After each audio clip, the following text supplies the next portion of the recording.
knows how to win in swing states these days. Yeah. So anyway, so listen, it seems to me that our party, the Republican Party, is actually coming together. You're still hearing about this, quote, civil war. But when I have Pat Toomey and Tom Coburn and Charles Krauthammer and Scott Walker and Paul Ryan all on the same page, I think that's a unified party. And, you know, the Lamar Alexanders on the more moderate side, it looks like most Republicans are realizing, hey, we can be conservative and win. We don't have to engage in really stupid tactics. Yeah, I think we're actually getting there. We're not completely unified, as you know, and that's a little bit problematic. But I think one of the things we are struggling with is establishing what's a realistic expectation for what we can accomplish when we control one out of the three parts of the elected government. When you control only one out of the three, you don't get to dictate all the terms. You know? But you can have some wins if you're smart, and if you focus on where that opportunity lies. For instance, Obamacare, as you've pointed out, is extremely unpopular. No surprise. Employers are dropping coverage. Small employers are not hiring people. The president's granting waivers to his friends. Exchanges aren't ready. The president has to unilaterally decide which things to enforce and which things not to enforce. I think this is an opportunity to say, hey, let's peel off a few of the really truly unpopular things. The medical device tax, 79 votes in the U.S. Senate to repeal that. Why not do it? And let's delay the things that certainly need to be delayed, at least implicitly, by the acknowledgement of the other side. Chuck Todd, it's fascinating what's happened in the Republican Party, that these guys that have been running commercials saying call and harass Republican senators and congressmen and women have actually done more to unite the Republican Party than anybody in a very long time. House Republicans are just enraged. But why'd they vote on the bill then? What's that? Why'd they do it? Well, they voted on the... I mean, you know, I've heard that to me is like, that's a weird... I mean, because you're right, I hear it too, and yet they did vote on the bill. Okay, but they know they're one-third. You know, they lay down a marker, then Harry Reid does what Harry Reid does, and then they come together in conference. But they voted that way on the bill, but they weren't voting for a government shutdown.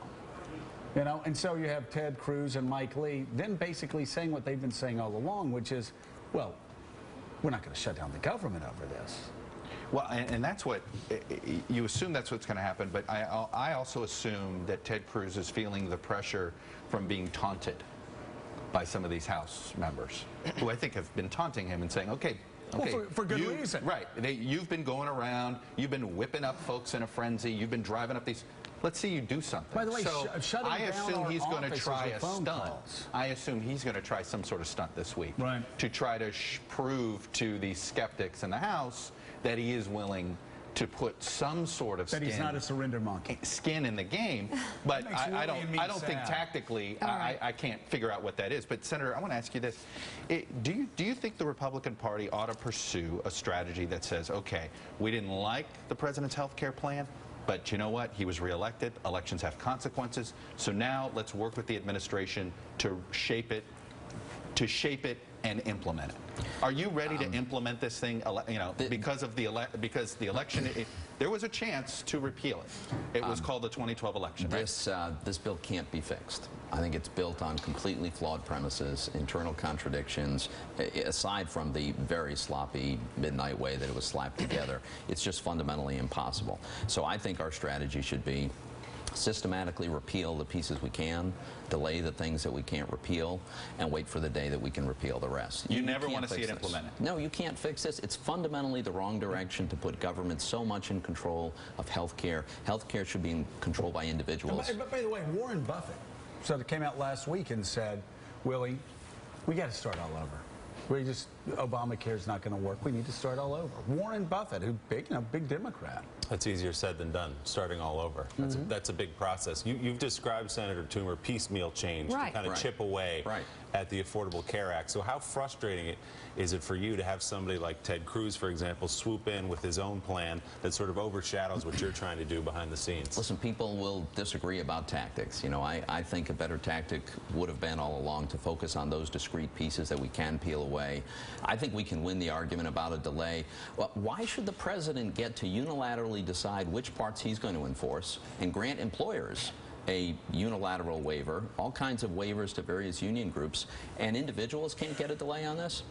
I don't think that sounds reasonable to the American people. So I think that ought to be our focus. I think we could, and by the way, this is already doing serious damage to the economy. Back to your point, Chuck, I don't know how you change that short of getting rid of this bill. The dynamics are contrary to the interest of creating jobs. So I don't think you can fix it. That's why I think we ought to be. But to go back to many arguments to what you just said. Let's get Sam in quick. Go ahead, but to go back, I just, you talk to businesses, they were drowning in the cost of health care before there was an Affordable Care Act. And this is actually trying to, this is actually trying to attempt to at least shift some of the cost to the government. I hear you. Tell you it's worse. And they don't know that yet. Well, they're using this. You don't think some of these businesses are using this as an excuse to basically, push to try to shrink the size of their costs because they know they can have somebody else be blamed? They've seen huge increases in their bills. And more coming, and it's not rocket science. You impose all these mandates. It's not free. You force people to buy things whether they want it or not. They're going to have to pay more for those things, and that's what the administration's doing. Jump in. Quick question for Senator. The public hears you say that you have to replace the entire bill. You can't fix it or implement it. And then they look at the House Republican budget and they see that it takes the Medicare savings from this very bill that you want to replace and uses them for deficit reduction. How do you square the two? Oh, look, this is an iterative process, and this is a negotiated process. It isn't going to happen overnight. There's pieces that are going to be moving all the way through. No, I'm saying that you have portions of the Obamacare Act in the House Republican budget that are used for deficit reduction. So you have a chunk of the bill that the House Republican budget uses to reduce the deficit, and yet you're here saying that you want the entirety of the bill replaced. Those seem totally contradictory to me. No, I don't think so. As I said, the budget is a document that lays out a set of principles. You've got to work from there to what's actually implementable. I still, whatever might be in the House Republican budget doesn't make the case that Obamacare somehow works. It doesn't work. Yeah, Senator Toomey, Willie Geist and I are very disturbed about another issue here that we want to talk to you about. What's coming here, Chuck? It seems to me, it seems to me, Willie, that the city that gave us Terry Bradshaw, and Lynn Swan. So you really have to go here. Yeah. I mean, it's Stallworth. My God, Stallworth. Mean Joe. Bednarik. All right. These persons. That's Philly. That's really mean. That's just mean. He's a bully. Well, all right, Senator. But what's wrong with the Steelers? Yeah, what's wrong with the Steelers? We could be talking about the Pirates. His glass is half full. What is wrong with the Steelers? We are family. Let's go. Really start. What's wrong with the Steelers? It's a building year, Joe. That's good. Senator Pat Toomey, thank you. Thanks for having me. Sorry for these guys. Sam Stein, thank you. One and two. Chuck, will you stay? All right.